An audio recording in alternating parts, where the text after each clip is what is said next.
Ladies and gentlemen, welcome to a very special stream. Hold on. A bit scuffed. My apologies. Christ. Anyway, well, I'm a little, I'm a little, I'm a little nervous right now because this is one of the most relevant moments in history as a founder, and I am really excited on how this will go moving forward. So, to everyone watching from all three channels, YouTube, Twitch, and Vstream, hello! Hello and welcome to the stream. First and foremost, I would like to formally announce that VTresMarias, V三人のマリア, is officially entering its very first anniversary. It has all came to light exactly a year ago at this time frame, 3:16 p.m. CET, Central European Standard Time, 10:16 p.m. Philippine Standard Time. On this day, the very first handwritten fan art that I drew for the three of us, yours truly, Ara Ostara, and Hina Ojo / Hinatsuki, on a piece of paper. I instantly shared it to the world with a proclamation that the trio will become VTresMarias, invoking the spirit of three sisters into the VTubing space. With two core values: universality without borders, and acceptance beyond comprehension. That has been a core value in our minds and our hearts in that particular notion for all of its entirety. And during that time, the two Marias were actually struggling in real life circumstances. Mama Dearest, as I like to call Ara Ostara Mama Dearest, has been busy throughout her life, and she never had any real focus on VTubing as of late. The third Maria, Mama Queenie, Hina Ojo, has reported months earlier that she was sick. So I'm doing whatever I can to preserve those legacy and to uphold those core values for the future of the VTubing community. Through state of the VTubing community, through hashtag Aga-talks, hashtag Hinaversary, in which I conduct when Mama Queenie, the third Maria, has her first anniversary. And there are many more to come in a span of many years.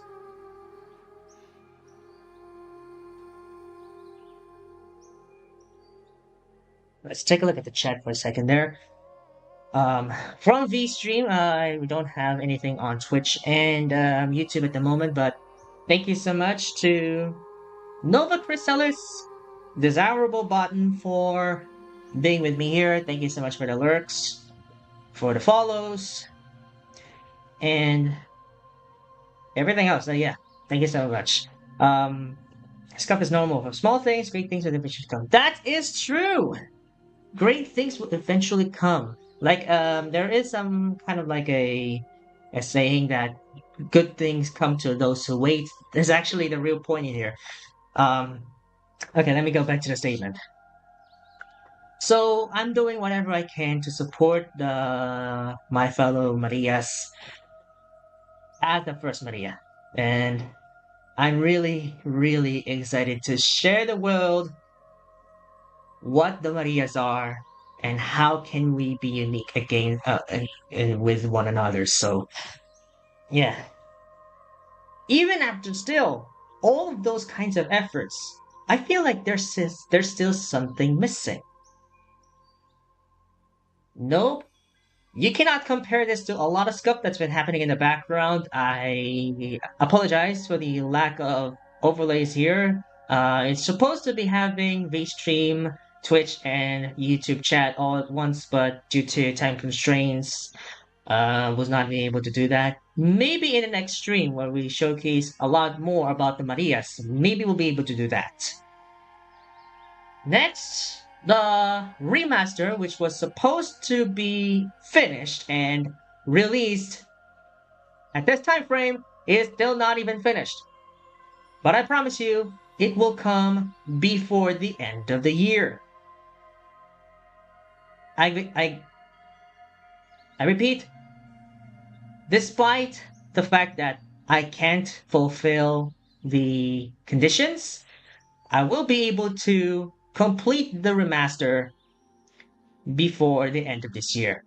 Maybe in the December edition. Maybe. We'll see. But fingers crossed, end of the week, because I'll be attending Cosplay Matsuri after the stream, which is several hours later.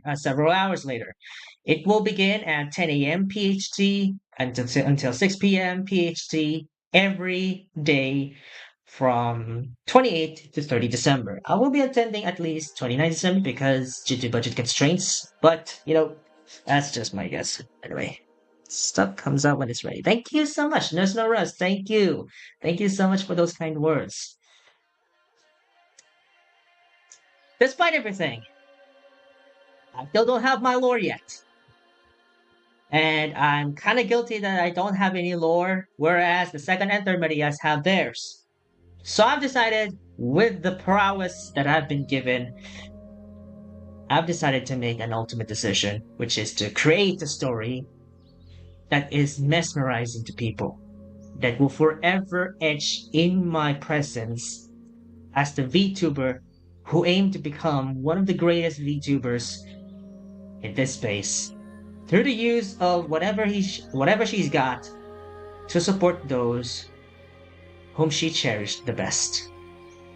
And ladies and gentlemen, I am proud to announce I have officially released my lore, which can now be viewed at https://bit.ly/A small letters GA capital C small letters HUU capital L small letters ORE bit.ly/Aga-chuu lore.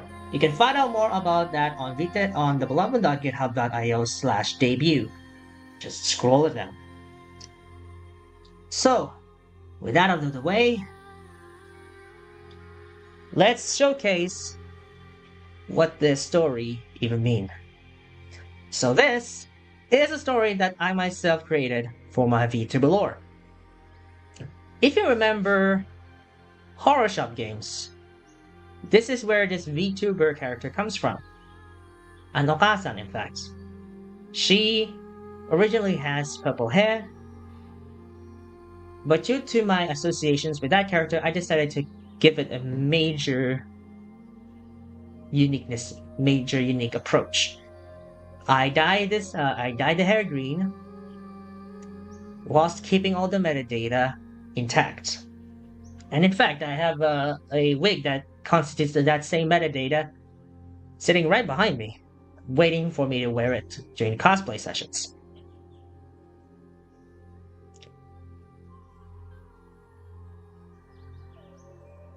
I began writing the story last 5 October of this year, when I realized I have almost 2 months left, under 2 months left before the first anniversary. So I had to procrastinate and give myself a lore that will become the lore of yours truly.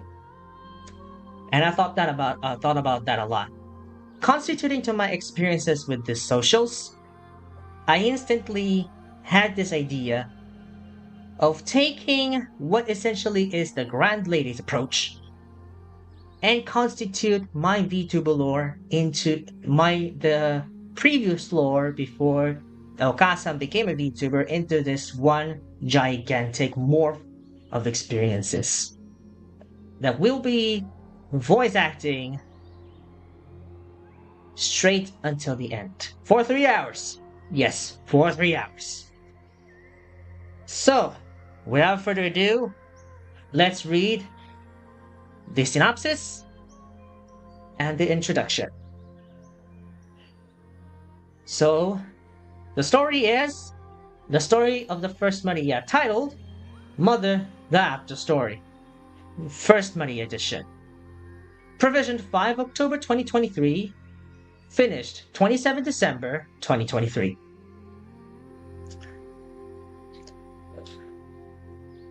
Mother loves you always. Mother Agatha was once a beloved mother whose beauty is unmatched, until she succumbed to the forces of evil due to hunger in a never-ending winter. She had sacrificed 3 of her children for food, but her fate has been sealed, by which her youngest son wanted to seek the truth and give justice to his lost siblings. But when her story comes to a close, another one opens. A light in her midst of darkness, with a mission that can reshape her destiny anew. This is the story of how a mother once lost everything, but has made a new life with those who cared about her the most. The story of the First Maria, Mother Agatha, now known as Aga-chuu. It has 20 chapters, 1 introduction, and 1 acknowledgement.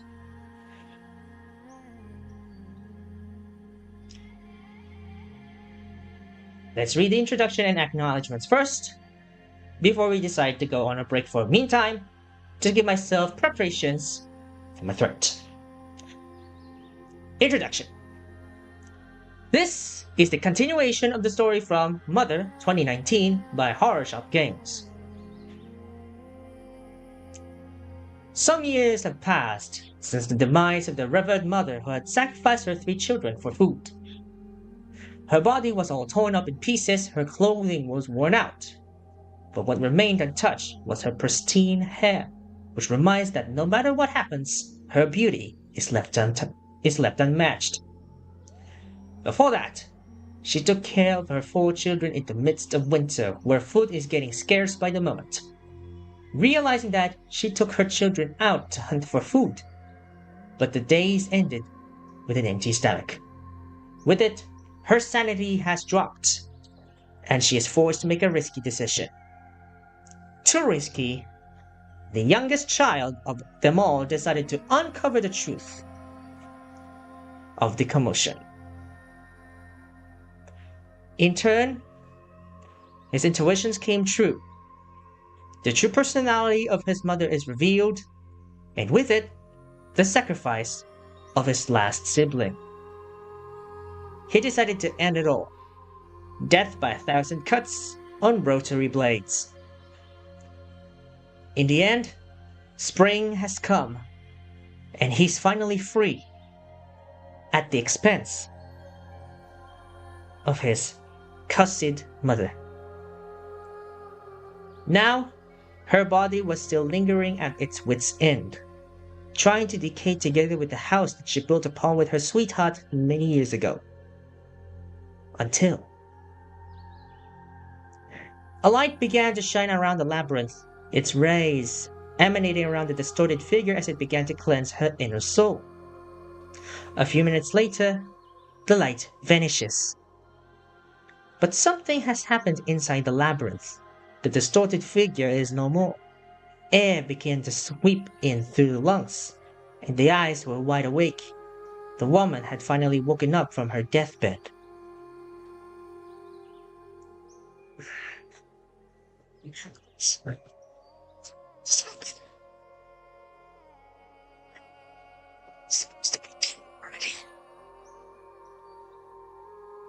She could feel the pain tearing away, the wounds around her healing slowly until there was none.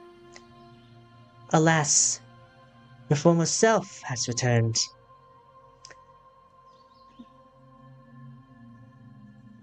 My dear. At a short moment, the light shone above her again, causing her to look back. What just happened? She asked. Appeared before her is an angel whose beauty has become the hope of all that follows her deeds. She has donned herself in a simple but elegant dress, a lovely flower tiara, and a pair of angelic wings as she glitters in her long, light apricot hair. She softly answered, I have decided to wake you up from your horrendous memories that have been bringing you down since then. But I can't. I understand the pain which you've gone through, she said. Even though they're in heaven, they don't regret calling you as their mother whom they loved very much. At this point, she began to cry, tears dripping down on her face.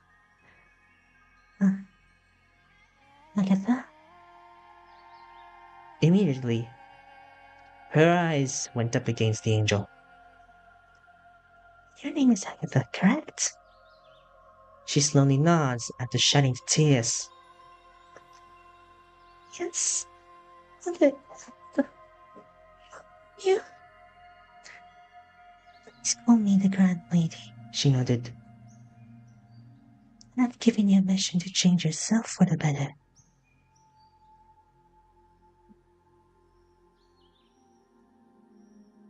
A mission that will put you in a new light, and to transform into someone that everyone will love in the end. Can I do that? You will need to find people who will truly care for you, no matter what your circumstances are. The ones who will back you up and never back down in a fight, even if they are in immediate dismay. The ones who will give you hope, the light at the end of the tunnel. The ones where wits and personalities will give you something to ponder on in years to come. Can you do that? I know you can, because your loving mother can overcome just about anything.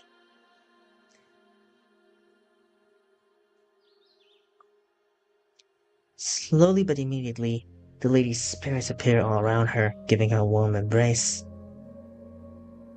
We all believe in you, they said. You will hold a future to which the future generations will usher forward. One by one, they slowly disappear. Then the Grand Leader uttered the final words. May the spirit of the Luna, and the essence of the celestial tree, be with you forever. With watering eyes, she sought on to make a promise to herself, to reclaim the care that she once lost, to become the benefactor of the future generations, and to become one with those who cared for her the most. This is a story of a mother whose beauty is unmatched, setting for an adventure unlike any other. This is the story of the First Maria, Mother Agatha, now known as Aga-chuu. I would like to thank Horror Shop Games for releasing the game last December 2019. Almost 2 years later, I would get my chance to play it for the first time, and finally brought myself something that deserves to be represented in an array of communities. I would also like to thank the first few VTubers who have been on my side since gaining interest on this topic since February 2022. Miki Neko, formerly Uruharusia Aomemiya Nasna, Lena Scott, Ren Floral Ghost, Mama Riorio, Riorio Dayo, and Bunny Doll Buns, formerly Viva Vibe VT. I would also like to thank the two accomplices that have been my pride and joy since founding the VTuber Collective. Aura Ostara, the second Maria, aka Mama Dearest, and Hina Ojo / Hina Suki, the third Maria, aka Mama Queenie. And lastly, the following people who have been a part of my journey since the life restart last September 2019.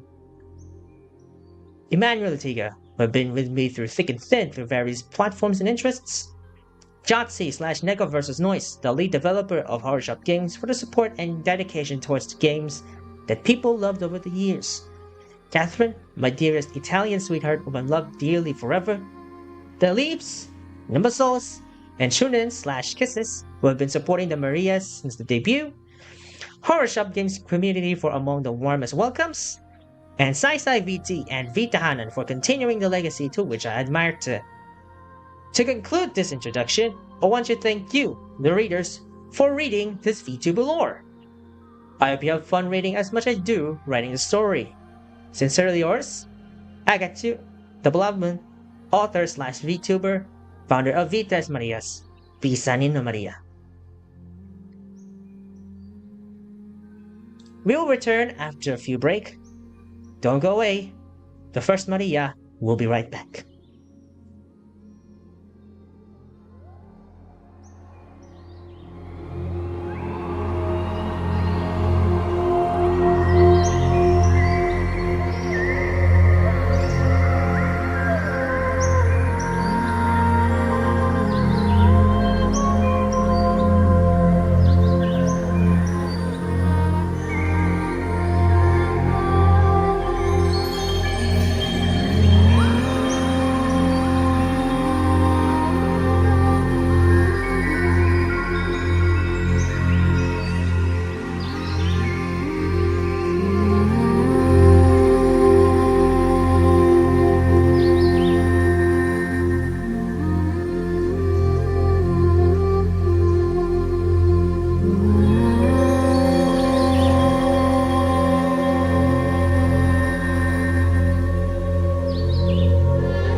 I have returned and we are ready to roll. But before that, we're gonna be dealing with the chat. So that's CK Artist. Hello, welcome to the debut of the story of the First Maria. You said, whoa! Now that's a setup. Oh, thank you so much, CK! Somehow, despite all the scuff, I prepared for this. I actually had some considerations. I'm gonna be using a different editor than just PowerPoint just to have a change of pace. Funny story. Um, okay, so story before we proceed with the reading. From chapter 1, finally! I gotta deal with it for the very first time. I saw a VTuber named Miss Erica VT do schedules and some of the designs on Photoshop. And being the Photoshop trainee that I am, I need to train myself in doing Photoshop, so I kind of wanted to look at the basic necessities of what makes Photoshop so great that I have to switch from PowerPoint. Well, look at Haliman for one instance, the Haliman being the font face for one instance. It has all these kinds of quirks that PowerPoint doesn't have. That's what makes it awesome. I'm actually kind of impressed that it really happened in just a single beat. I'm really, really shocked that Photoshop handled Haliman better than PowerPoint because I was just kind of like do the kerning most of the time. It's a bit hard, but I can manage it. But it's effortless on Photoshop, and I mean, I can look at how it goes along with Noto Serif display. I just had to do double spaces just for consistency. But look at how this one is. This is so quick. This is so beautiful. This is so gorgeous. And Photoshop CS6. I'm not using Photoshop CC. I'm using Photoshop CS6. And it handled perfectly then PowerPoint. Oh my god. So this is like the very first overlay set I've ever created only using Photoshop. Right? Only Photoshop. I had some of the designs that assisted with PowerPoint and Inkscape, but majority of it is just on Photoshop. Branding, VTresMarias branding, is on PowerPoint. I just migrated over as PNGs on Photoshop. It made some shadow changes. Alright? Really can't wait to see how this story progresses. Thank you so much again, CK! We're not gonna begin from top to bottom for 3 straight hours. Oh my god. I'm gonna die. Okay, so I actually intentionally did the 15 decibels because I know I'm gonna sound like an okasan, or so I'm gonna sound like a femme. And truth be told, I have a Google Doc with me, so you want to check it out, go to thebelovedmoon.github.io/debut. Look for the button that says the lore, then read me through as we proceed with chapters 1 to 20, spanning. Let me check the count. Contagio parole. I have Italian UI on my phone, so it has a total of 31,531 words, spanning 96 pages long. I repeat, 31.5k at 96 pages, spanning 96 pages long. This will take me, according to the word count calculator, 3 hours. Okay, 3 hours. Just to read the whole story. I'm gonna die. Oh my god. I hope not. I think my throat's gonna die. I hope not, because I'm gonna do female voices all the time. Alright? All the time. Okay. So, let's begin the story from chapters 1 to 5. Okay, so we're gonna have to do a little bit of a reading segment here where I will read chapters 1 to 5, then pause, then 6 to 10, then pause, 11 to 15, then pause, then 16 to 20, then pause. All within one stream. Okay? All within one stream. You guys ready? Here we go. Chapter 1. Titled Arisen. The next day, the sun was glittering with the greenest of grass swirling about above the ground. It's been years since the last spring, where the body of the Reverend Mother was left to rot after an unrefined revelation brought upon by the chills of winter. 3 of the 4 children had their fate sealed and their flesh napped from their body for each other's food supply. But just yesterday, the mother who was once dead has arisen from its point of death and decay back to life, all thanks to the work of a deity known as the Grand Lady. With such grace, she has commanded the mother to find the true path that will define her as someone whom everyone loved. It's been that day that she realized that she needs to take action. Mother Agatha's story starts here.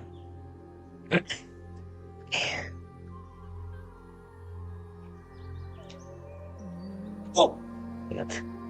Sorry, my phone just dropped on its own. Okay. I'm a bit nervous. Oh, God.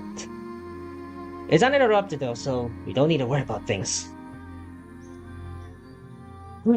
Okay, here we go. Morning. The sun was glittering outside the dark shade of the windows, the leaves fluttering about in the trees far away.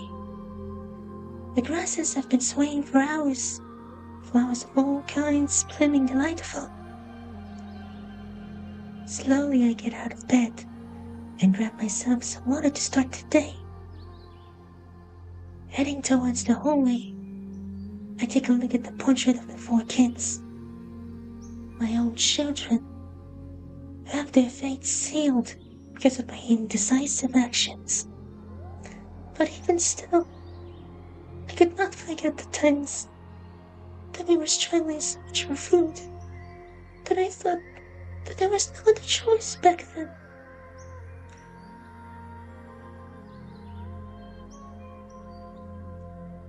Letting the tears fall from my eyes, I slowly and sorrowfully apologized to the guns that I had lost.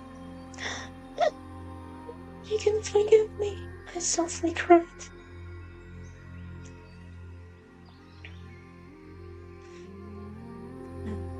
Several minutes later, I wiped the tears from my eyes and ushered for the main door. Slowly, I breathed deeply and slowly creaked the door open.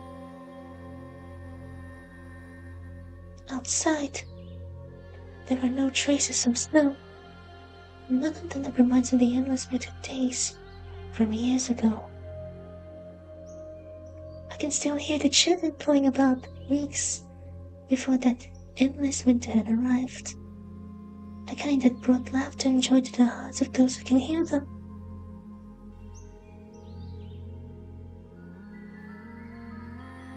Now that's all empty.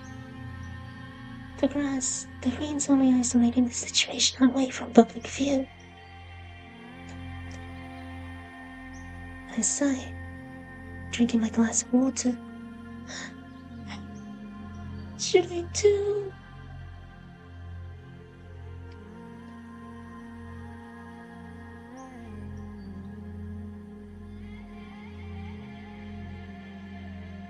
The moment I remember what the woman, the Grand Lady, told me about some so-called mission, but I'm not quite sure about finding those who will truly care for me. In this state, I may not even consider myself as someone who was cared for by others. But how would I do that? Feeling the guilt inside me, I kneeled down on the ground, the skirt of my dress laying low in the grass, and mustered the following words. I may be able to become someone who will care for others, even with the horrendous act that had costed me my life.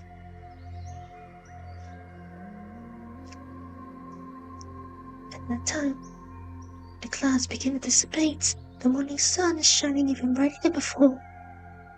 A female voice echoes the area. Don't be afraid, Agatha, for I have blessed you with an unconditional love What goes beyond borders. The guilt that has passed on will be gone as soon as you find content to those whose ghosts will care for you. I gasp. I trust in you, my precious bearer. After what she said, the sun was back to its previous state. This heat. I thought as I felt the burning sensation seeping within my body.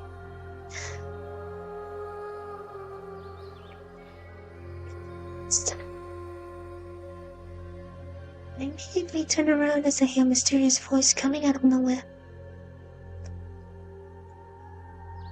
Who are you?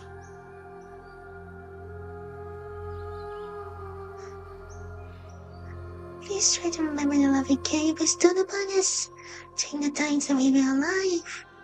Another voice resonates around the scenery.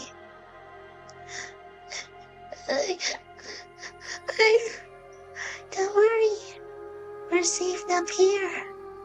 Another smiles at me. We wish you good luck. And when our only brother left, we said hi. The wind starts to blow towards my direction, a cold breeze flailing about between the strands of my hair. I inadvertently smile, looking at the blue sky with the shimmering warmth of sunlight. I won't forget you.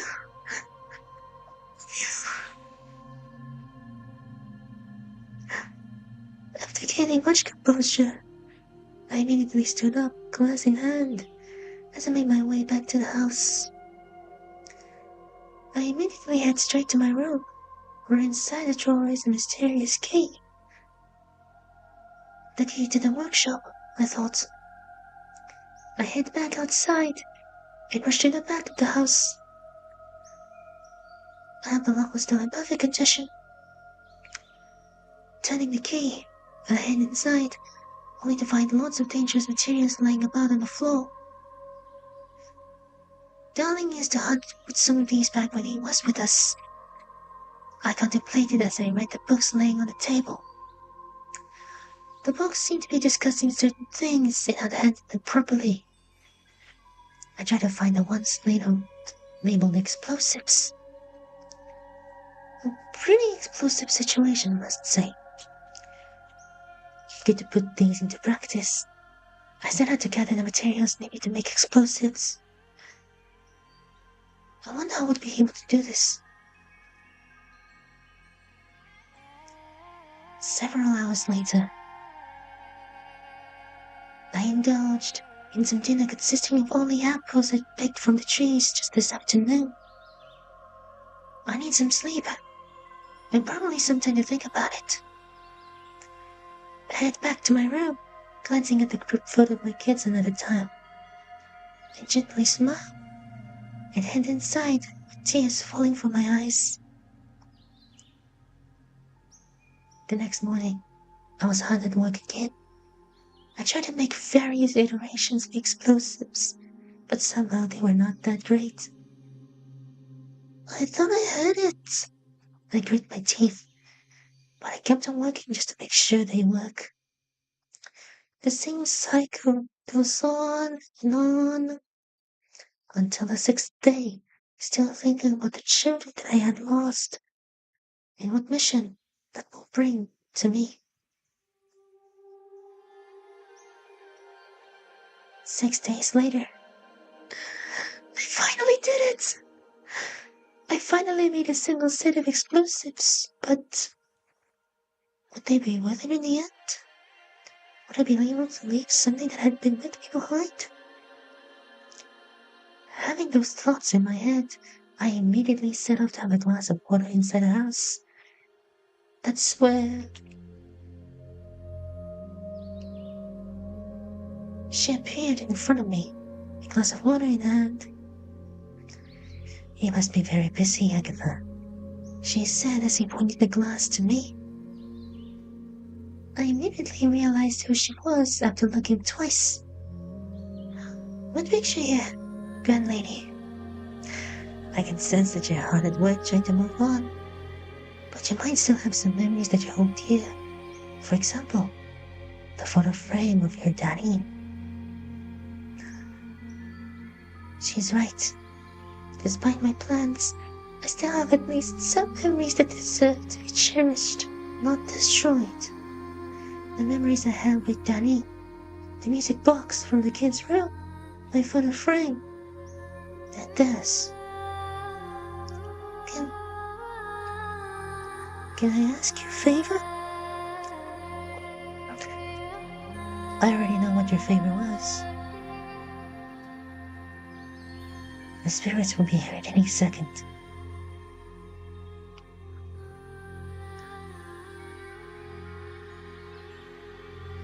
As minutes go by, I start to notice that the items that were once in their places have disappeared. The spirits will take care of your things, so that you don't have to. Softly. Thanks. Softly, she pats my head. No worries, my dear. If it's you, I can take up many fingers at once. Oh, no, I won't go that far. She and I chuckle as we fill our stomachs with water. It appears you still have more explosives to build, she said, heading outside the house. While parts of those memories will fade, a new memory will be put in their place. I hope you cherish that new memory that you have just attained. I nod as she slowly walks out, a bright, shining light glittering the horizon before me. As I head back to the workshop, I continuously make the explosives, just enough to erase the oldest memories of the house. Darling, I'm so sorry. I'm with you. Teary-eyed as I am, I continue my work of making the explosives. By the end of the day, they were all finished, ready to be placed and detonated. I somehow devised a simple detonator during my work hours to prepare. Spare food was on the table. As I indulge in this dinner for the last time, my tears won't stop flowing from my eyes. It seems that the more I eat alone, the more I remember them. The children that I've sacrificed during the deepest chill of winter. My children, you're all the lucky ones. Unfortunately, I didn't get to finish my dinner. I cried so hard and loud that it gradually forced me to sleep on the table. I don't deserve you. I can't. Midnight. What I didn't notice during my deep sleep is that the spirits gather around me, illuminating themselves to provide me with warmth. Inside my head, I can hear my children laughing as we run around during summer and autumn days.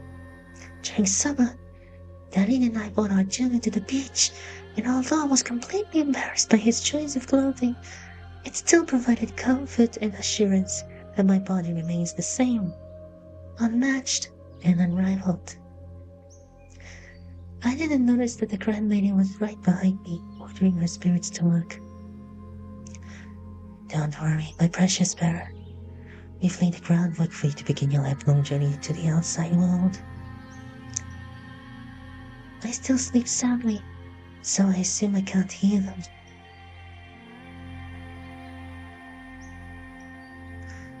Morning. I didn't even realize that I was already in bed when I got up. Explosives already prepared and wires laid about on the corners of the room. Thanks, grand lady. I took the final wash by the river, which sits close to the house. I got some spare dresses and clothes just in case I need to change. Afterwards, I hastily packed my things in preparation for a new adventure. Sighing deeply, I put the bag aside as I wander around the house for one last time. You will be missed dearly. With a determined look, I put the luggage outside, laying it far enough to not get caught by the intense sheer explosion. With the luggage laid over the grass, I turned to face the detonator placed just several meters away from the blast site. Heaving another sigh, I firmly gripped the handle. Just like what Darlene told me, I thought. Gazing at the house as I was about to push the lever down, I muttered the parting words. Goodbye. An intense feeling begins to shake up around my body as the air pushes through. Smoke and debris were seen from the safe area, with a few flying in the air. Fires begin to scorch the remains of the house. The home is no more. Tears falling from my eyes, I smile for a bit, then turn away from the blast site. I know this isn't the right way to part ways with something so memorable over the years, but I think this is for the best, to move on. As I made my way out of the forest and into civilization, I realized that I was now standing in the middle of a park. People of all ages gather around and are having fun with themselves. I smile, then turned to a family of 5 who were setting up a picnic. The cheers of the family members as they munched their snacks must have been beautiful. The father of the family looks at me with a curious expression. How can I help you, lovely lady? Me? Yeah, accused the mother. You seem to be distraught. Is there something wrong? No, I softly retaliated. It's just that I don't know where the exit this park is. They both nod. The father replies, I see. Well, I could go straight ahead from here. You see a yellow gate to the left. Go there. That's the park exit. Where are you going, by the way? Somewhere, Mama. Anywhere. I see. I hope you end up somewhere nice. The mother reassures. It must be tough as a fellow mother, I guess. Yeah, I'd better go. Take care, miss. As I head off from my family, I can hear them murmur about something. Come to think of it, was she lost in the woods? The mother asks. The father replies, Maybe. Maybe not. I heard there was once a mysterious house in the middle of the woods. Really? Yeah. He nods. In fact, during my visit to this park, I could hear a big explosion from the forest. I called for help, but there was no one around. Fortunately, the smoke that came out of the explosion was significant and it made headlines across news outlets. I see. The woman came from the forest, yeah? Yup. It's possible that either she was trapped in a moose during her trip with others carrying the luggages, or that she once lived there for God knows how long. Oh. The bustling roads ahead. Vehicles taking people to their destinations, and all the while, I fled out of the park. Carrying my luggage, I make my way to town, where my story begins.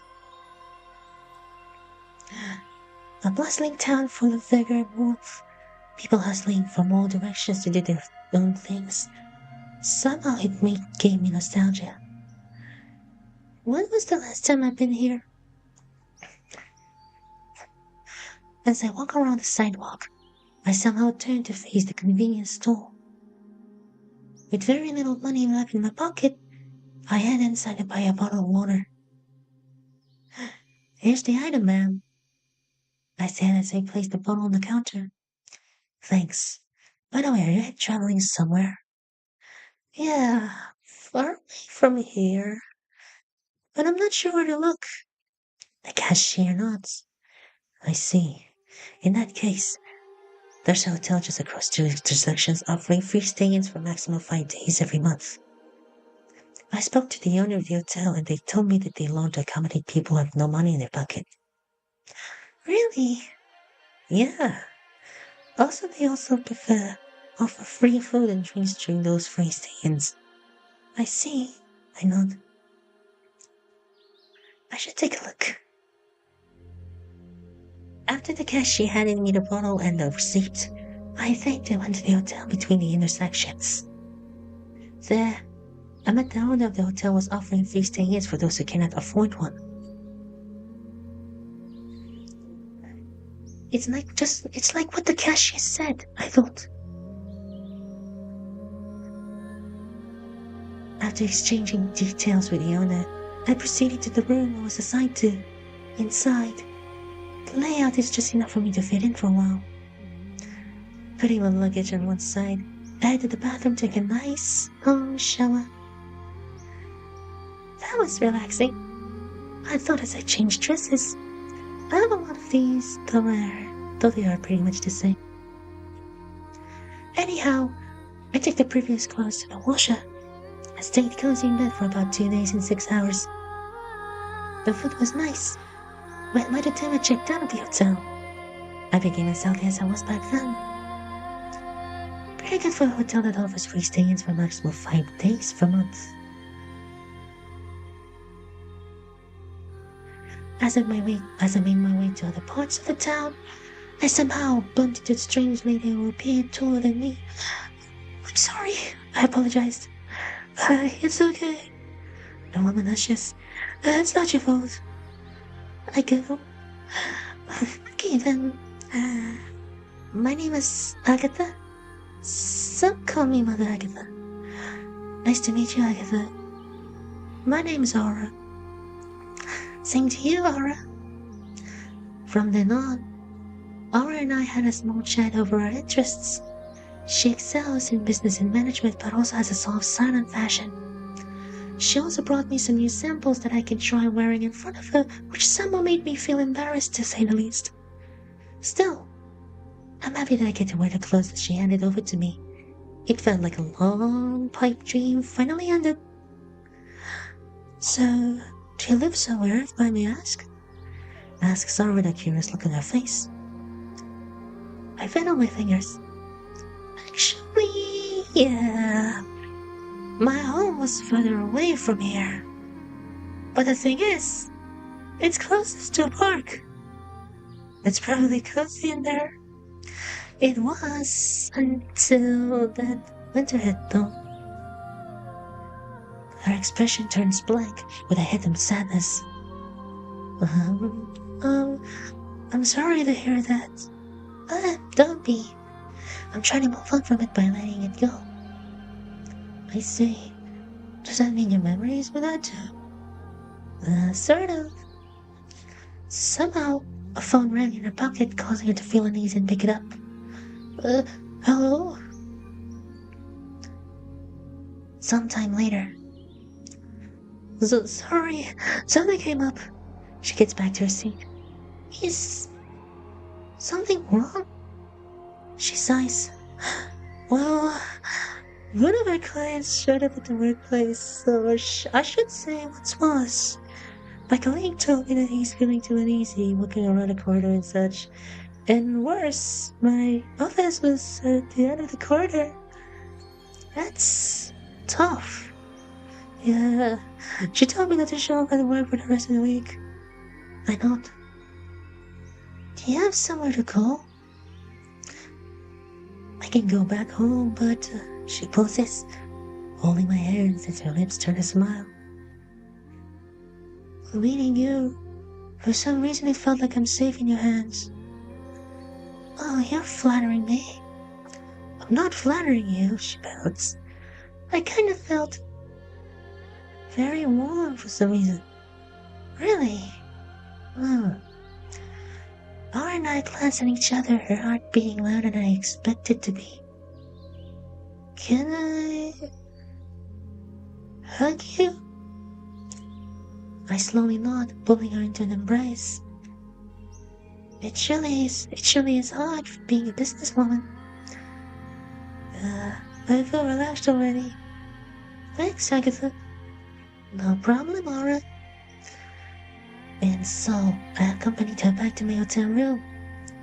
With the owner's permission, I let Aura stay there with me for 3 days. As I was exceeding my free monthly trial, I was ordered to pay the 6-hour stay, but Aura wanted to instead. Don't worry about the bills. Think of it as a thank you for your care. Thanks, Aura. You're so kind. I'm glad to be of help. As the sun rose above us, her phone began to vibrate again. It's her same colleague, but for some reason she appears happy. Really? Okay, I'll be there as soon as I can. After wondering what was going on, I can safely conclude that she's safe from the client, I suppose. Alright, I gotta get back to work. I can't wait to show you new cell phones when I get back. Take care. And be safe. Unfortunately, a week later, at a convenience store, I was talking to the cashier when the television program was interrupted by news reports. Feeling uneasy, I turned my attention to the screen. This is QIZ breaking news. We're broadcasting live outside an office building near Highland Street, where a woman was found dead on the roadside just moments ago. A key witness observed a speeding vehicle that has crashed into the woman but sped away after the incident. The police are currently investigating the crime scene and are identifying the woman who died from the crash. I shriek, frightening the cashier. Wait, you know the lady? Yeah, I met her just a week ago. The cashier nods, handing over a plastic full of tissue paper. You might need this.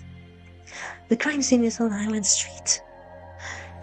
Taking the plastic bag containing some commodities, I thanked the cashier and hurriedly ran to the scene. Several spectators come in, along with the police officers. Excuse me. I tried to make my way through the crowd. As I broke through the spectators, a police officer came up to me. Excuse me, miss, this is a crime scene. Please don't tell me it isn't her. Hold on. Another officer calmly mediates the situation. Turning to me, he asks, Are you related to this woman? Yeah. My name is Agatha. Another officer came up to the two, holding an ID card. We found an ID of the victim. As the three chatter about, I glanced at the body, trying not to show any signs of tears. I just saw a dress lying beside her. That was the... Rewind. 2 days before the accident, Aura and I met up at the nearby bench. Agatha, you'll be the first to see this. Aura said as she pulled a template from her bag. Displayed on the screen is an upcoming dress to be revealed in 2 days' time. That looks impressive. She giggles. Well, sir, you'll be the first to wear this precious thing when it's finished. I twinkle and all. Thank you, Aura. No worries. I've been meaning to give you something as a token of appreciation, so I hope it has helped. Also, it might help in expanding your dress collection. Yeah, I scratched my head. It's been the same dress that I wore all day, even though I have many dresses. I'll be finding the right dresses for the occasion if that's your thing. Sure. That dress. People from the press begin moving forward, focusing on the three officers. We've properly identified the victim. Her name was Aura Ostara, 29 years old. As I realized that the intuition I had for the longest time was true, I begin to weep as long as I can.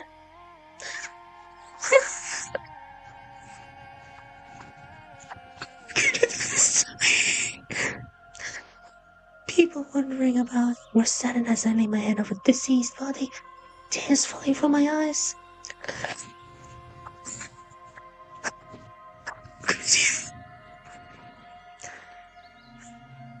at the hotel. I'm sorry for your loss, miss. The owner expressed his condolences as they realized the news. But that dress. She wanted to give this to me when it's done, so I have to wear it in her honor. I see. Looking at the dress, it had adorned itself in shades of green in a sea of whites. Several ornaments cover most parts, most on the chest and some on the waist. It has a lotus petal aesthetic to it, evident on the uppermost part of the bodice. Ornaments were present. They were bestowed the same aesthetic as the dress itself. I should wear these tomorrow, I thought, looking at the note that came with it. The note reads, To my dearest Agatha, I'm sorry if this was a sudden change of plan, but I'll be giving it this to you when the dress finishes as the final will. As you may have noticed, I might have my fate sealed with me that might have caused this to happen in the first place. I would like to thank you for the full week of friendship so far. But despite our shortcomings, I know that someday we'll meet again, and it will be sharing the same happiness as back then. Yours truly, Ara Ostara. Tears ran through my eyes as I read the whole note over and over again. Finally, I whispered to myself, I will bear it even when we meet again, Ara. In a land far, far away, the Grand Lady, Keeper of the Luna, has been humming about on her seat when she sees a glimmer of light along the long corridor. She rises from her seat, hands and arms out, ready to welcome the new prospective member. On the other side of the corridor, a fair-skinned lady was wandering around, clueless on what's happening around her. Where am I? Welcome. The Grand Lady approaches slowly on the woman, a smile beaming on her face. You can call me the Grand Lady. Their eyes met, the woman nervously responding, Hello, my name is Ara. How did I get here? The Grand Lady pauses for a second, then breathes deeply. Your soul has been sent here. You remember what happened. Ara slowly mutters for a second. I only remember a white flash of light, and my body hurting. Sorrow creeps over the Grand Lady's face. Ara, you have died a moment ago. Someone hit you with a vehicle and you collapsed immediately. What? I know it's hard to believe, but tears begin falling from Ara's eyes. She's okay, but she's grieving for your loss.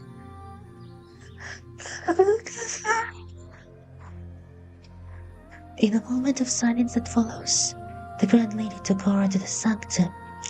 There, she brought her a glass of water.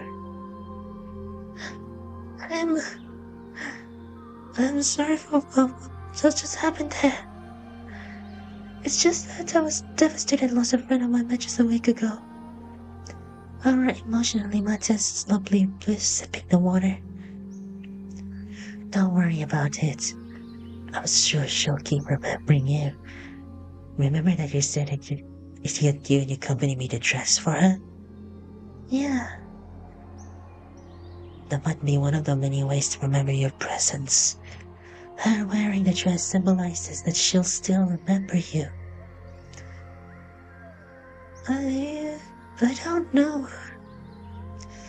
As they glance around, she spots a peculiar tree a few meters behind the Grand Lady's throne. Astonished, she calls out, Grand Lady, wasn't that tree over there? Oh, the Grand Lady turns around, guiding her to the tree. It's what they call the celestial tree. give off life and energy around here. The spirits work day in and out to ensure that this tree keeps on revitalizing.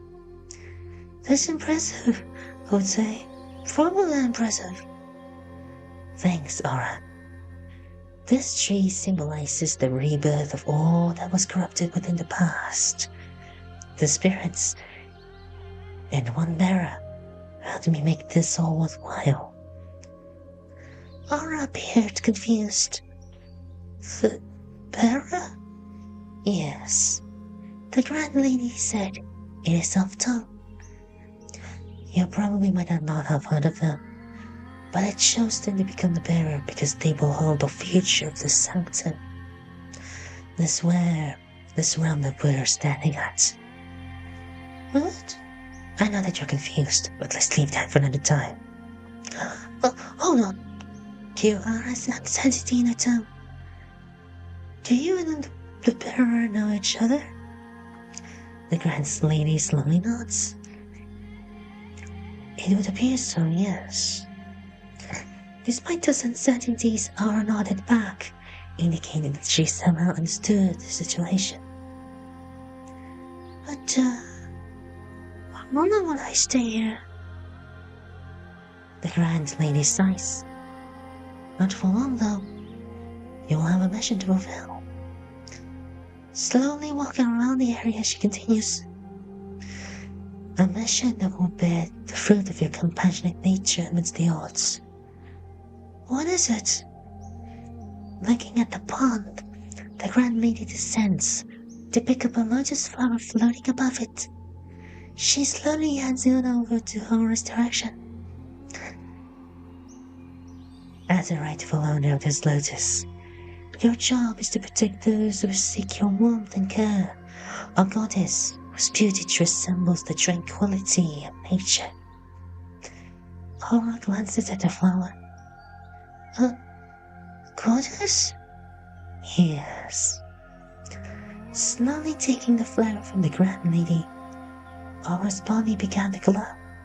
What's happening? A little later,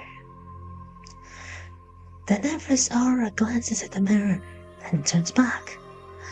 What is this? You have been reborn, Aura. Your spirit now lies with the lotus. What does that even mean? Smiling, the Grand Lady gives her a crown designed to look like a lotus. Aura, you are the celestial guardian, keeper of the lotuses and the carer of the celestial nymph? The Grand Lady nods. Yes, your journey begins here. What? The overwhelmed Aura took another look at her newfound appearance. She appears to have elf-like ears, ornaments on her hair that look like lotus petals, and gold ornaments on her hair that look like lotus petals, and gold ornaments around her neck and chest. Her dress and sleeves all have this lotus aesthetic, large frills on her skirt with some extensions above below. Her stockings were also adhered to the aesthetic, and her shoes were pristine white with aesthetics around it. Some ornaments also contain rare crystals of all kinds, completing her goddess look. Ornaments around the fingers were also adhered to the aesthetic gold fittings covering her nails. Is this really me? Yes, you are. The Grand Lady expresses her sense of relief. You are definitely a goddess in your own right. What should I do about this? The Grand Lady holds another lotus flower in her hand, the flower itself transforming into a book. Your job is to protect your new realm, the incorporeal garden. The garden? But the question is, are you up to the task? Uncertainties ran in Aura's head to try and justify the responsibilities that she'll be taking. But after a while of thinking, she finally mustered the following words. For the sake of those within the garden, I'll do my best. Good. I shall bestow you the oracle in which you will be destined to live on for years to come. An oracle that will serve as your guide in protecting what needs to be protected. A light began illuminating around the tree, the moon above them shining like the sun in the night. As the Grand Lady, your prayers are answered by the heavens. Come forth, Aura, for your journey is about to begin. Aura steps forward, hands in the air. My name is Aura Ostara, a celestial nymph guardian of the corporeal garden and all that is within. May the souls of the weak be petrified in her presence, and the souls of the sorrowful be showered with her loving touch. The Grand Lady chants as the celestial tree illuminates even brighter. Back at the corridor, a portal is waiting. Aura, your journey starts here, but you still have another mission to do. Huh? The Grand Lady hands over a leaf to her. One who represents the leaf. She will come to you and grant you her care. When she gets to your garden, please take care of her. The leaf? The Grand Lady nods. Now, hush forward and be of presence to everyone. Celestial named guardian of all living souls within. Aura Ostara. Aura nods, entering the portal. A few seconds later, the portal vanishes. The Grand Lady sighs deeply upon witnessing Aura's departure, a smile on her face. Aura bearer, you'll meet her again soon.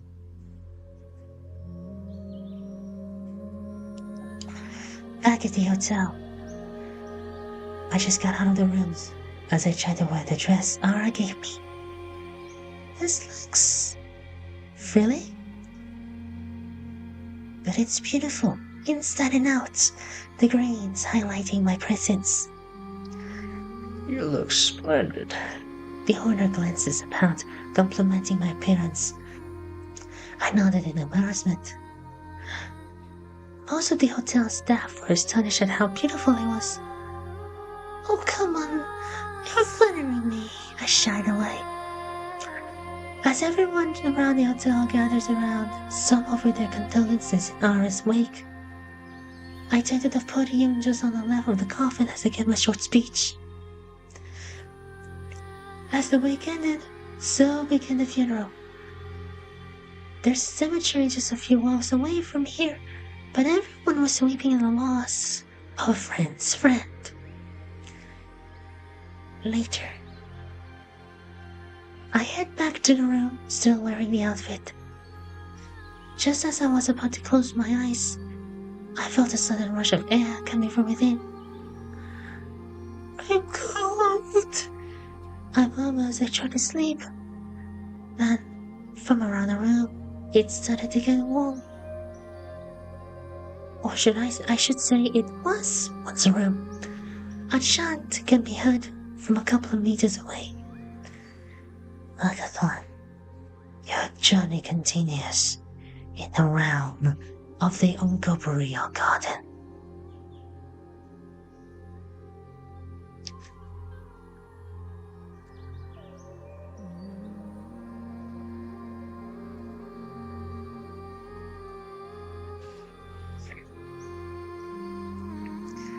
Several hours later,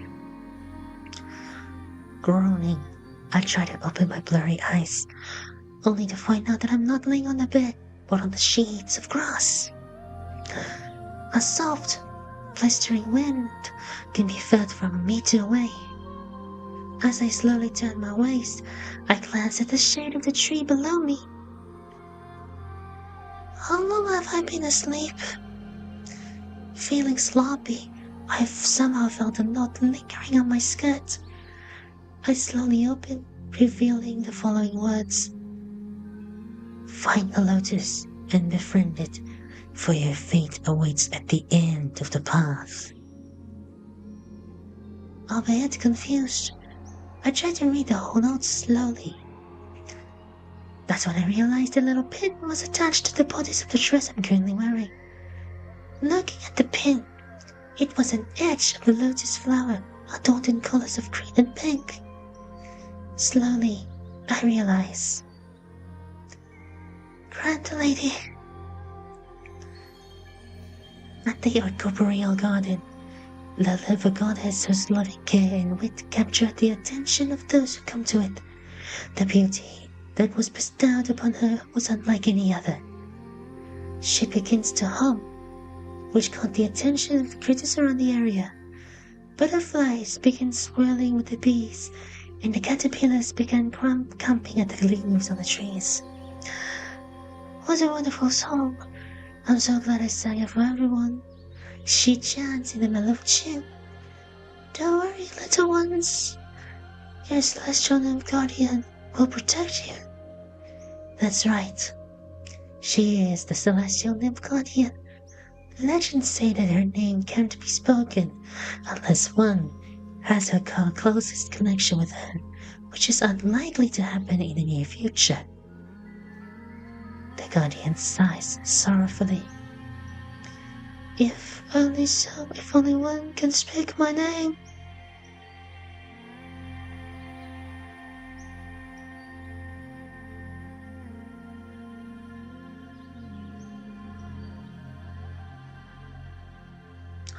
Upon learning from the Grand Lady that fate was nearby, I began searching for a place that matches that criterion. In that sense, she told me that I would be able to rekindle with someone who was lost to tragedy from back then. But with all the lingering pain in my heart, can I make it through this task? Days and weeks go by. I traveled far and wide in this realm, but with no clue, no help. I stopped at the gate with an arch that says, Incorporeal Garden though. How did I get there?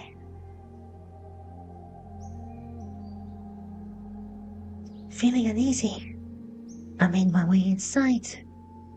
Somewhere, there's a house that was built to accompany more than 10 people. But from the looks of it, the house doesn't appear to be used. There's a pamphlet, though, giving me access to the information about the house. It's called the Fun House. I might just begin reading all the pages. I wonder what the Fun House is all about.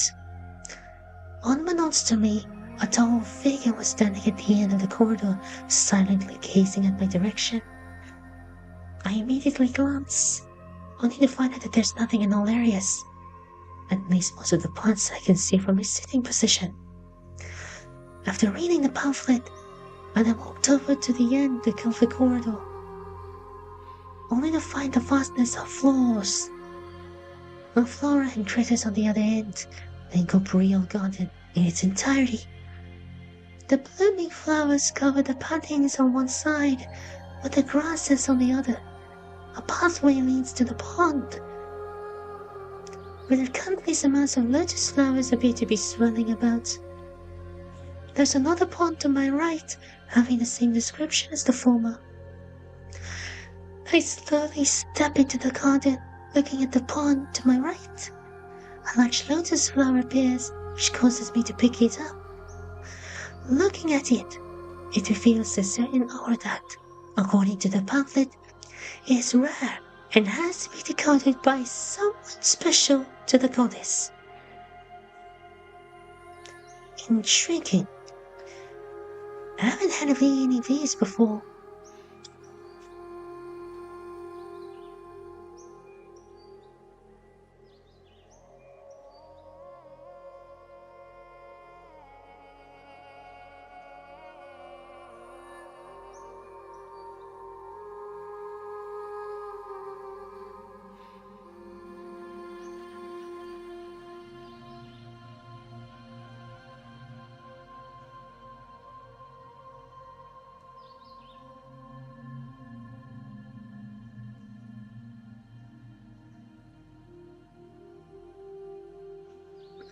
Apologies.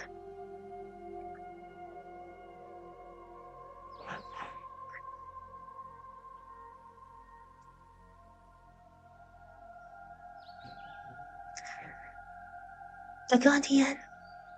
On the other side of the garden, the celestial nymph Guardian has been busy tending happily to the creatures that come and go. Watching them from where I'm sitting, I thought, they sure are happy that their maiden is around. The Guardian started humming a song, a lullaby, that has put them into their slumber in a matter of seconds. I feel like I heard this before, but I can't remember what. Then she began singing, a soothing voice filling the garden and beyond's reach. To my surprise, I shriek. Immediately realizing the mistake, I hastily cover my mouth as the Guardian stops, looking around for any signs of disturbance. She turns back, gazing at the other pond. For some reason I was supposed to believe someone is here. She murmurs as she heads towards the pond. The big lotus has been kept there despite everything.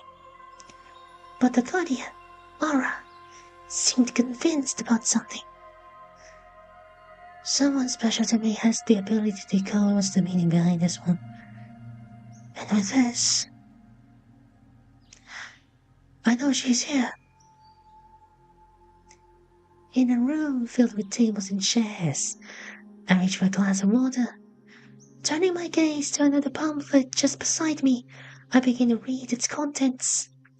The Guardian has just stepped in, offering a bowl of ice cream to the table. Thanks for the meal, I said as I began eating, not realizing that she was sitting in front of me. When I realized, I properly greeted her. My apologies for coming here without any invitation.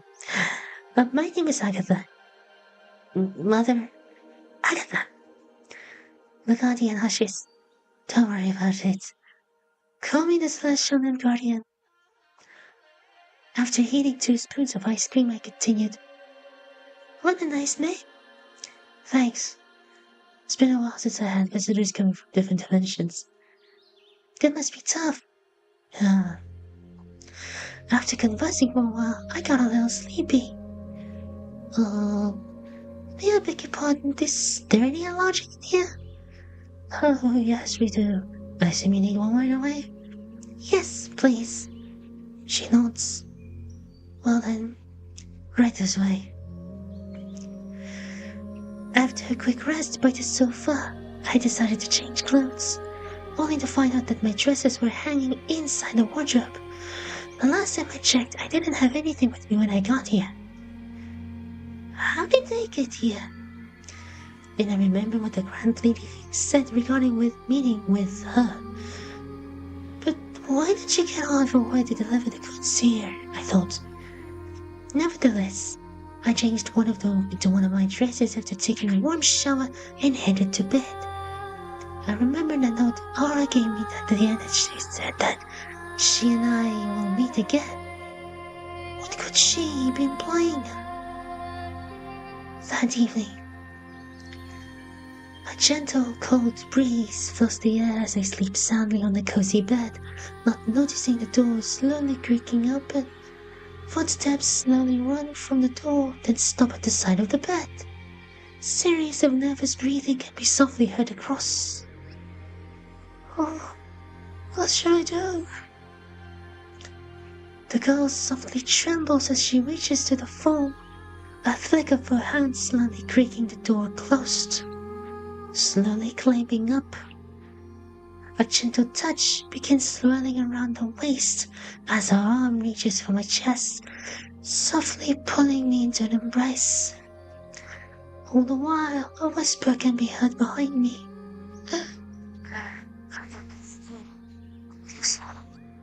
Sorry I had to do this. I miss you so much. Throw me away with me. Please share your same lives. So I did in the previous life.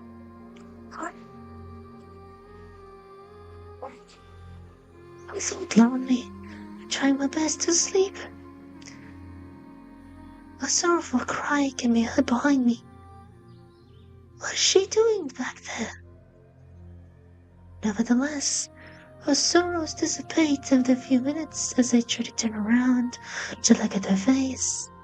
Indeed, it was the celestial named guardian that was with me the whole time.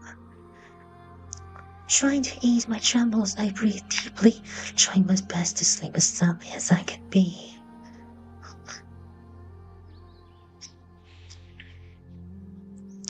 The following morning, the guardian tries to get up, but realizes that she is in the wrong room.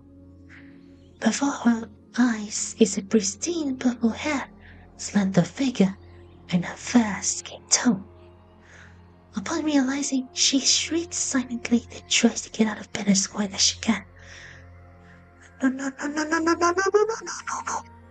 In an attempt to cover up her embarrassment, she quickly laid the blanket and hurriedly left the room. Somehow the warmth of the blanket slowly woke me up. What happened last night?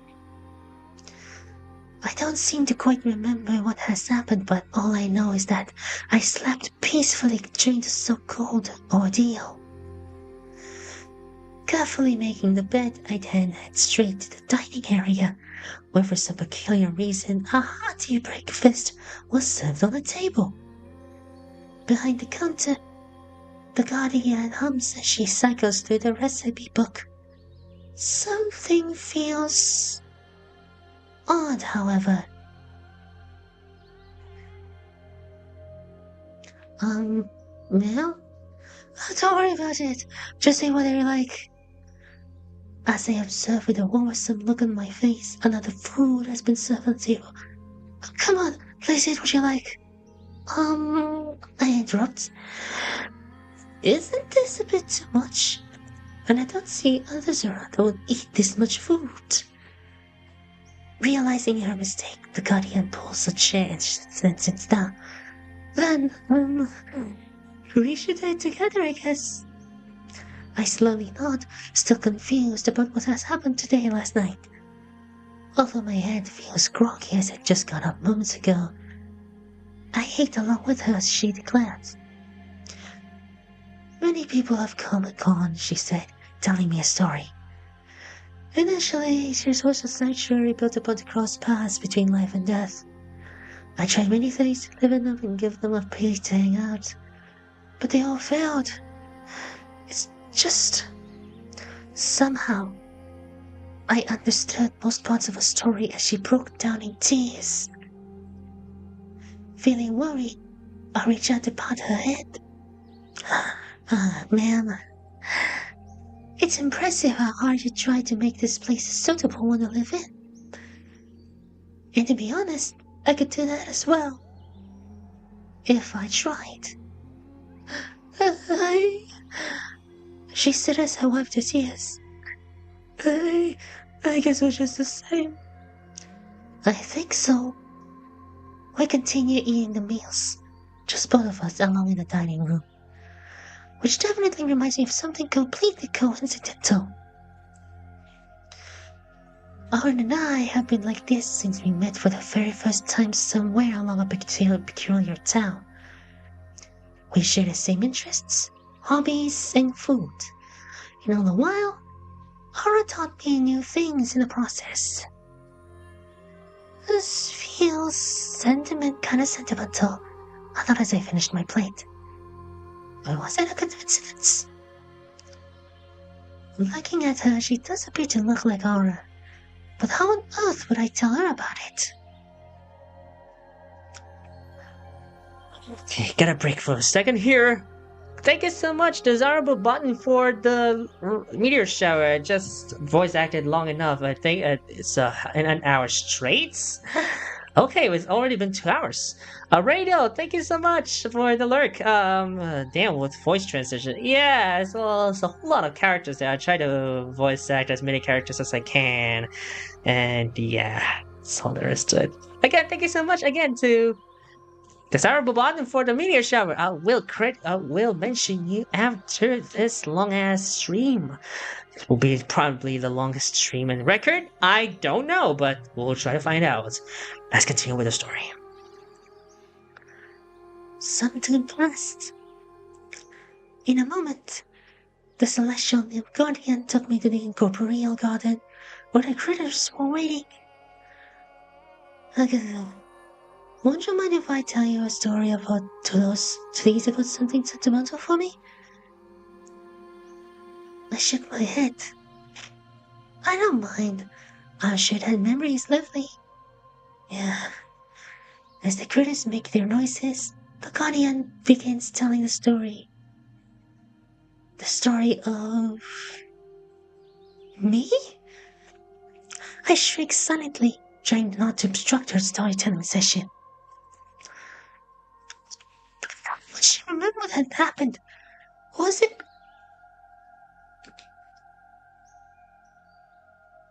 As the guardian continued with her story, something clicked in our heads.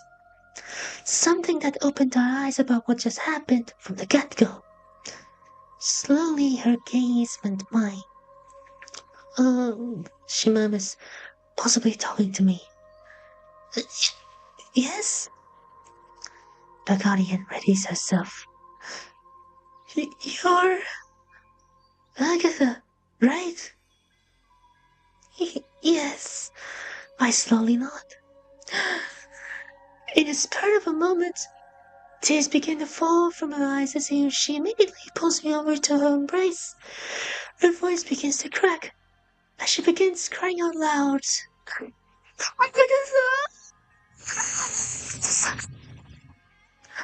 From afar, the grand lady observes the celestial nymph guardian breaking down in tears, a smile forming on her face. It would appear that the customer from yesterday was your long-lost friend after all. Agatha, your journey continues. Keep it up. Walking away from the scene, a portal opens before her, stepping inside into yet another territory adorned with royalties on all sides. A while later, I got out of my room with a dress that I remember was the one that she gave to me in her wake during a previous life. The celestial nymph guardian. Oh, alright. Stood in shock and awe. You look beautiful. I beamed at her, gazing at her current outfit as I shy away. Yours looks splendid too. Oh, come on, no need to flatter me. You're way more beautiful than I am. Embarrassing each other, we spent the next few days talking about things we were supposed to discuss during a previous life. Her life has been for me, and how worried sick I am to realize what her fate was. It's as if she's my own sister I can turn to in times of trouble. The following days pass. Howard and I sat on the edge of the pond that she used to go to, with her looking at the lotuses that have come and gone. The lotuses were very beautiful this time of the day, she said with a smile on her face. I could look at them all day and wonder what it's like being with you. I blush at her comment. I reply, you're just exaggerating. I'm not that much as you are. Oh, don't be so humble. She pats my head. It's just that I finally get to spend this day and every day with you. Do you even realize how desperate I am to go back to that life and just to stay close to you? You thought of me that much? I shriek in shock. I didn't even realize that. No, you do, she said, holding a large lotus into my direction. This here has the colors of purple and green, the same colors of our hair. I look at the lotus she brought. They look splendid. It's like the one I saw in the other pond. They're the same, she smiles. These kinds of lotuses have this special ability to change colors whether something significant happens inside the funhouse. Whoa. We both laughed gracefully, telling each other stories about various things, leading up to what has happened during our wake. And now I wore the dress. It's beautiful to see that you've come here to see me. And I'm glad I can stay beside you again, she calmly sighs. But the question is, what brought you here? Remembering what the Grand Lady told me, I begin to tell her story. Do you know the Grand Lady? I ask. Somewhat. I sigh deeply. Look, I know I told you my side of the story back then, but that was just brief. What really happened was more than what I could bear when I realized it's the first time. Please tell me about it. Okay, here goes. I take another deep sigh before blurting out my mouth, telling the whole story. I first met the Grand Lady when I was reanimated back to life. She has this long blonde hair that stretches all the way to her thighs. Her dress was very simple but elegant, adorning a white rose tiara on her head. She also has these angelic wings on her back. She told me to leave this place soon, but all the memorable bearings will remain in her sanctuary of sorts, one that has a tree in the middle. Realizing that Aura encountered a similar angel, she gasps. Aura? Oh, she stammers with it. I feel like I've seen an angel of that characteristic before. Did she tell you what her name is? Grand Lady. Realizing that, I firmly held her hand. Maybe we were called here for a reason. What? I don't know what her true intentions were, but she told me to find someone who would cherish me the same way I do to them. That's what got me into this. Ara smiles. But you did say that she resurrected you, right? So what happened in your previous life? I breathe deeply for a moment to continue the story. In my previous life, I had a husband and 4 kids. He was a hunter and I was taking care of our offspring our entire life. We enjoyed every moment until he was not with us several months before this terrifying mixture of winter and hunger hit our lovely home. I was forced to let the kids hunt for food in which there was no success, and we let the days pass with an empty stomach. Wait, what? Our shrieks. Did you just force your kids to hunt? I stammer. I didn't have a choice back then, and someone had to man the house while Darren was out. After calming down, I continued. So, we spent every day with no food on our plates, so I basically had no choice but to make a fine sacrifice. So you basically murdered your own children for the sake of food? How terrible! I know, and even now I still can't glass over about what happened. I'm ashamed, and I failed as a mother. I reply with a saddened look on my face. And after the youngest son knew what was going on that his brothers were missing, I tried to contain the situation, but I failed, and I asked him if he'd finally leave me behind. Tears suddenly broke down my cheeks. I didn't deserve this. I didn't deserve this. I yelled in agony, letting all of my emotions out of the heartbeat. Aura doesn't seem disappointed.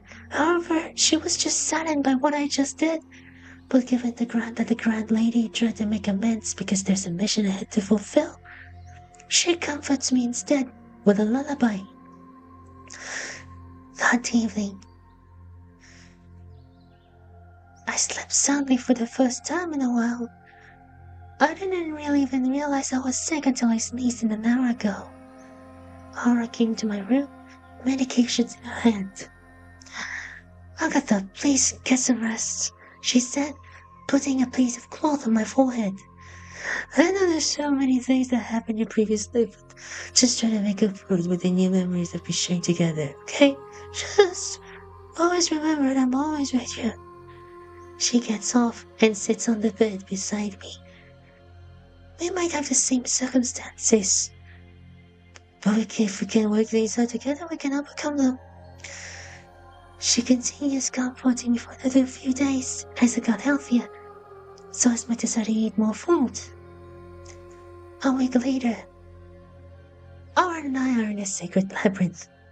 Just what is this place?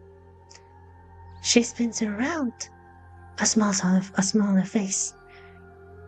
This is my secret makeup room. A secret makeup room? Yep, full of cosmetics and stuff. She took me around her secret room, full to the brim with cosmetic makeups and hair coloring agents.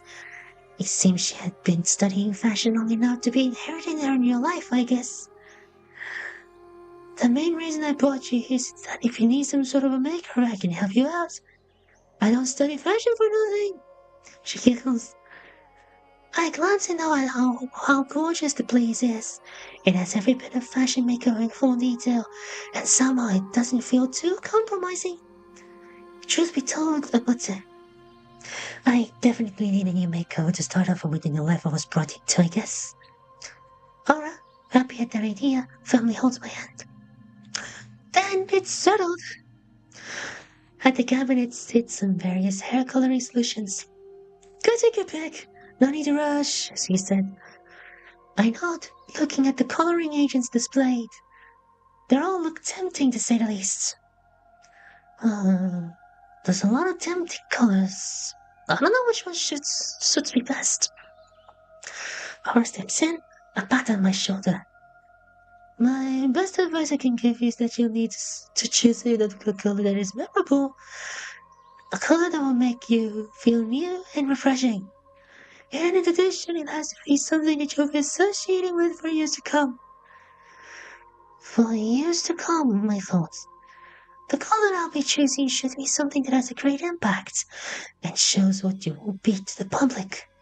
Something that will make you unique and something that will become the trademark of your presence. A few minutes later, I finally made my decision. Have you decided on what color to choose, Agatha? She asked.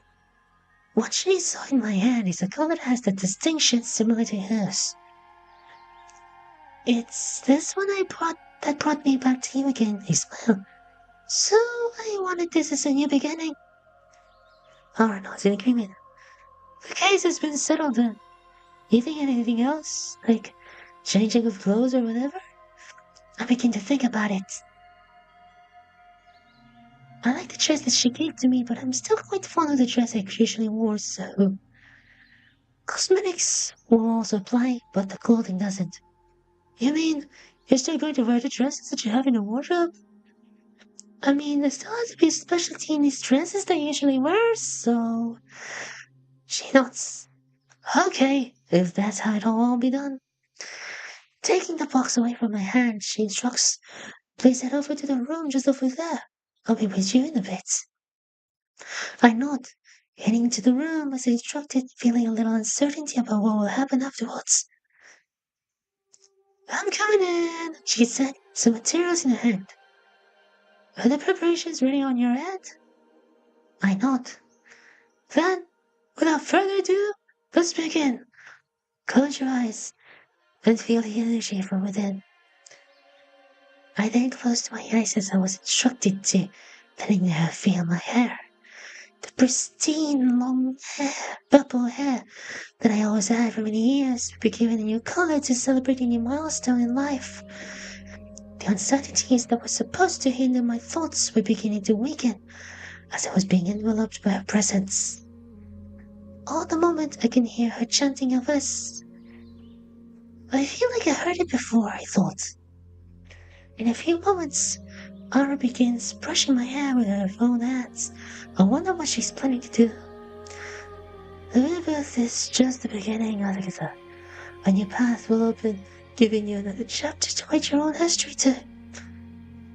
Now, turn around, she instructed, cosmetics in her hand. I glance in awe as she leans forward, the eyeliners doing their jobs and calling my eyebrows and eyelashes. She then puts on an extra piece of eyelashes to distinguish her inner look. But I notice that she dips them in some sort of a liquid solution. I would recommend that you don't take a bath for at least a week in order to permanently attention to your skin and look grow naturally, she advises us. If you need a bath, just tell me. What? I asked in a confused state. So you mean the liquid you dip the eyelashes? Oh, this? She shows to continue my direction. It's a special formula that allows these eyelashes to naturally bond with the human skin, particularly that needs to be left in touch for at least a week once put on the skin for maximum effects. That's pretty interesting. After she's done with the eyelashes, she picks up lipstick from her tray. Stay put, it will take a while. A few moments later, and it's done, Shara declares, fixing my hair. Let's get you to a mirror so that you can grace upon your new beauty. I got off from my chair and faced the mirror. There, I can see the new version of myself in complete awe. Not only did she manage to color my hair nicely, she also modified the colors of my eyes too. There's still some changes that need to be implemented, but we can do that in your room. I couldn't speak. My emotions were in complete awe. Wow. I hope you like your new look. Just as you requested. I love this. I don't know why, but this made me feel very happy. I'm glad you did. I don't know if it signifies that you and I are alike, but this is a step in the right direction for you. I nod. I have decided on this look because I need to feel connected to you again, being my first true friend. Aura shies away, her cheeks reddening. I can tell she's embarrassed, so I smiled softly. From afar, the grand lady saw both of us complimenting each other and sighs in relief. My precious bearer, you have chosen a path unlike any other that I've seen in your dreams. A path that will put you forward as someone who has loved you so much. To make up a new path that has opened bare fruit of a continuous labor for love and sympathy. As she walks away, a portal has appeared before her, and on the other side is a woman who's not aware of the events that have happened over there. Miss Grand Lady, what's going on over there? The Grand Lady pats her head, saying, it's the beginning of a foster relationship that will prove that every compassionate love knows no boundaries or walks of life. Keep an eye out for it. The woman was adorned in black regal dress, with long black hair that extends far over her waist. She was a gold, unusual crown that might have resembled something else at one point. The Grand Lady walks forward to the castle where the guards are monitoring the two.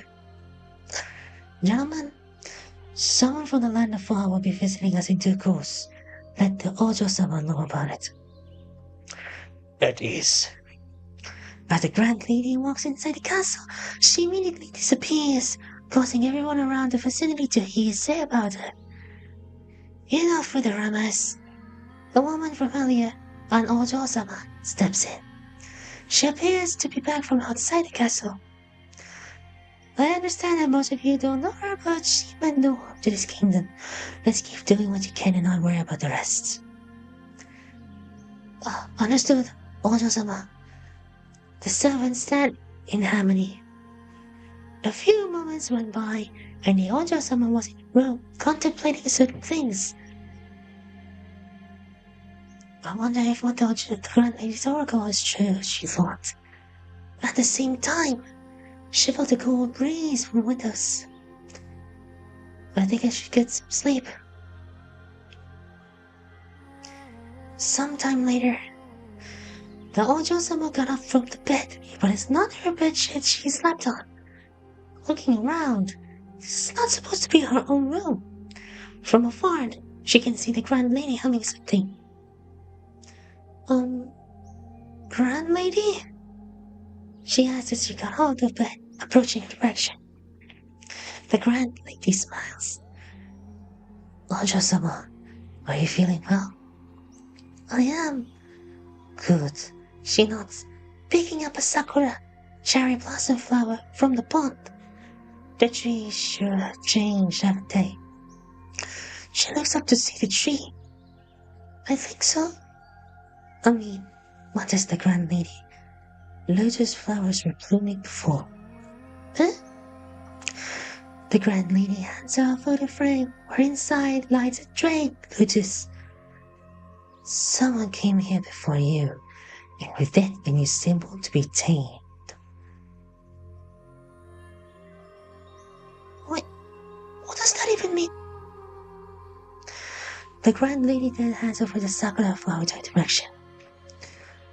You are the new person to arrive here, so I'll give you a flower as a token of appreciation and as a symbol of your presence. Despite being confused, she hesitantly takes the flower. It began to illuminate, engulfing her in an innocuous presence. Wow! The grand lady smiles, looking at her with pure bliss. How was it? I feel odd, for whatever reason, but other than that I feel rejuvenated. That's great to hear, the kind lady replies. If you don't mind, may I ask for your name? Okay.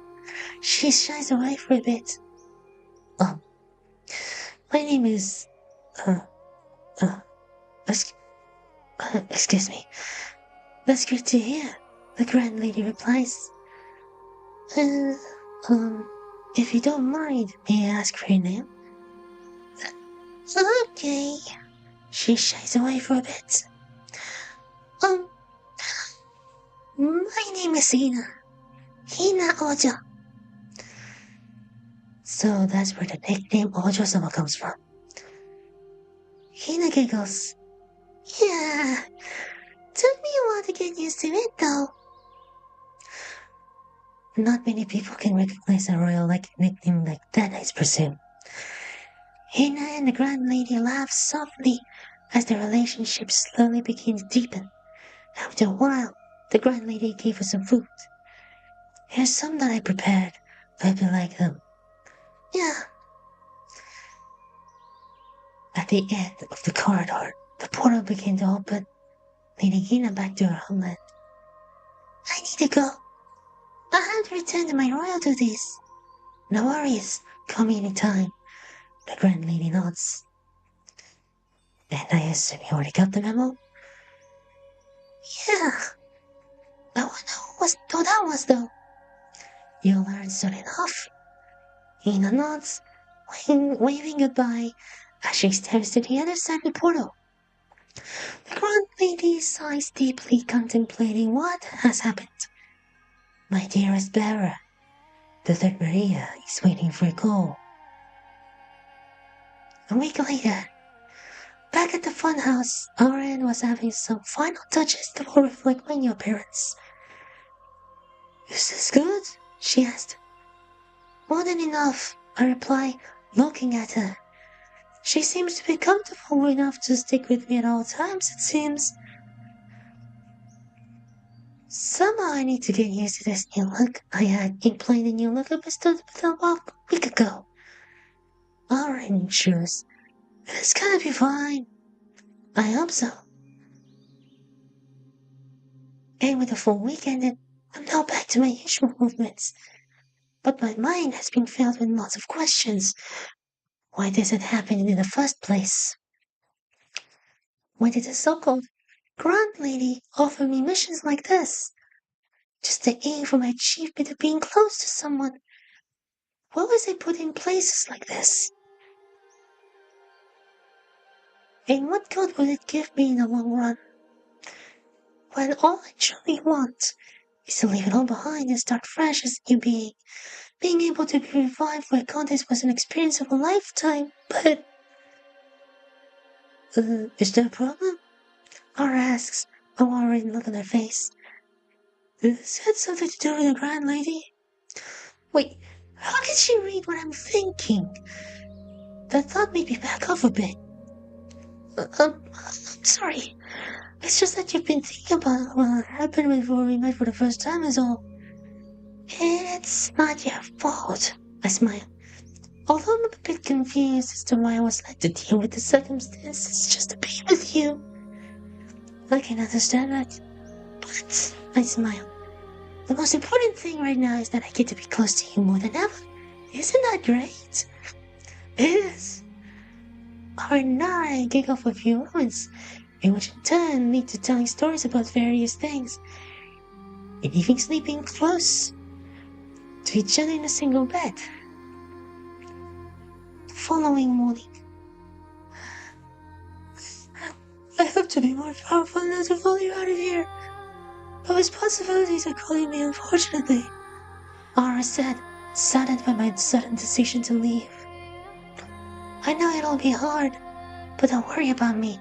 I pat her on the head, because I'll always have you.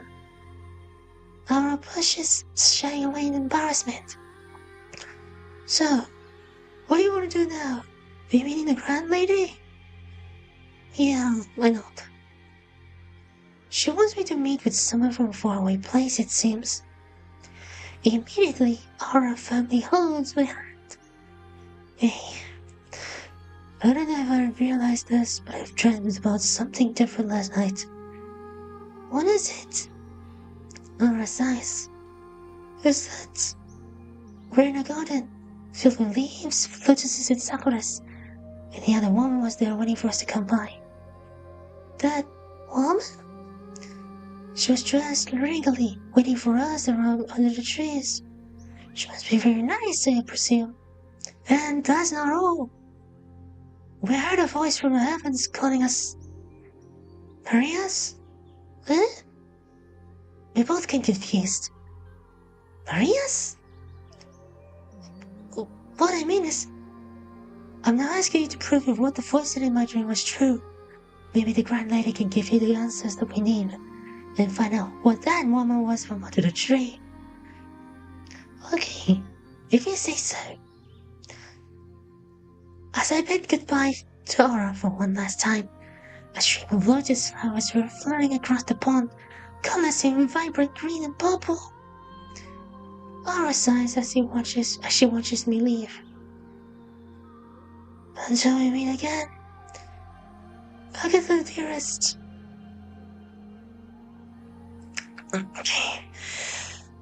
I'm a little off, but I'll be back for a bit. We'll continue with chapters 6 to 10. Don't go away. The First Maria will be right back.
Okay, we got. Sorry.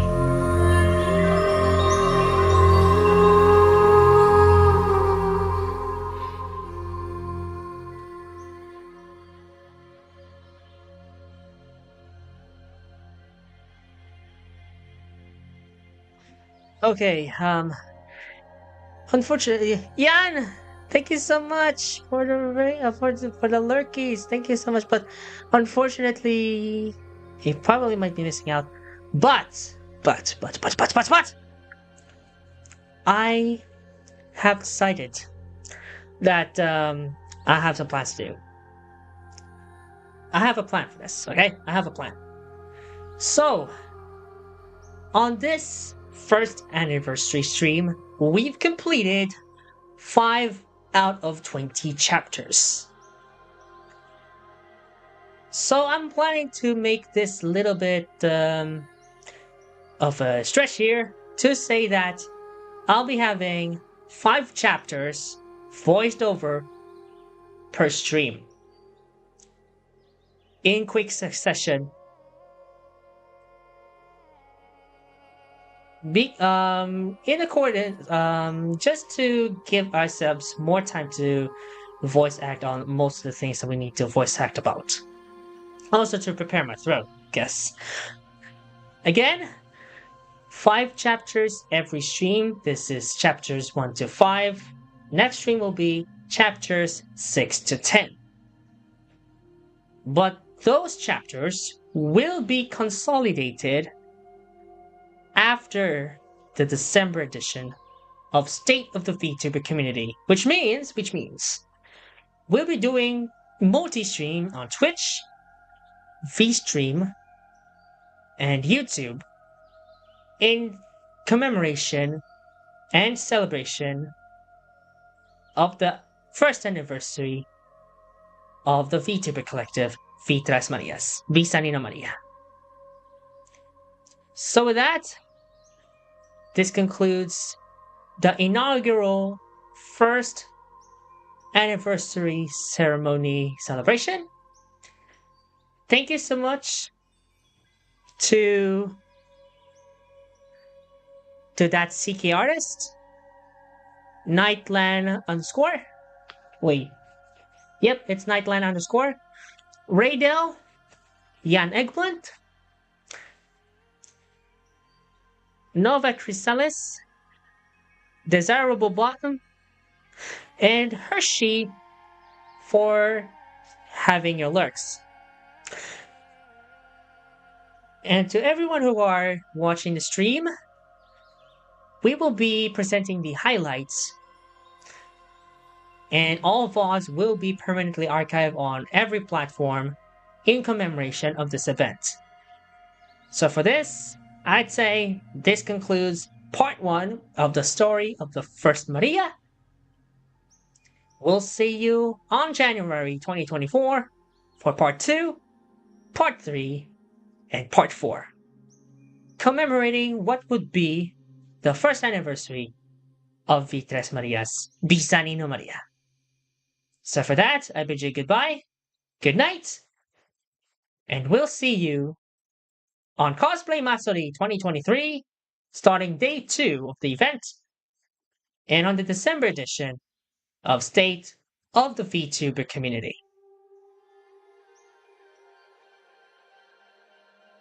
We're gonna be rating and or media sharing somebody on stream, so please look forward to it. Thanks so much and goodbye.